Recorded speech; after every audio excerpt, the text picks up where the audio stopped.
কি বরফ পড়েছে?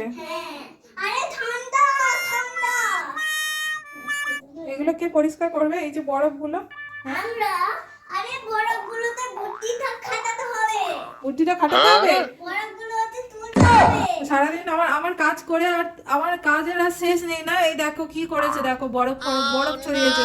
গুড্ডুর পেট থেকে সব তুলোগুলো বার করে আর গোটা ঘর ছড়িয়েছে। সারা দুপুর ধরে এই কাণ্ড করে। এই যে এবারে সব আগে পরিষ্কার করবে। এক্ষুনি হচ্ছে, হয়ে যাবে, তারপরে আমরা পরিষ্কার। কি হয়ে যাবে? পরিষ্কার করার জন্য হচ্ছে দাদার বরফটা করতে হবে আর টমেটো মাথার ভিতরে ঢুকতে হবে। এবার হচ্ছে ঘরে হচ্ছে অনেক তুলে থাকবে, তারপর আমরা গায়ে চাপা দিয়ে দেবে। তুলো দিয়ে? আচ্ছা, এখন তো গুড্ডু তো কাঁদছে, বলো ওর পেট থেকে কেন এগুলো বার করেছে বলো? গুড্ডুর কষ্ট হচ্ছে। উফ ভগবান, আমি আর পারবো না এগুলো তুলতে, তোমরা তোলো, আমি জানি না। আমি যেন দেখি সব পরিষ্কার হয়ে গেছে।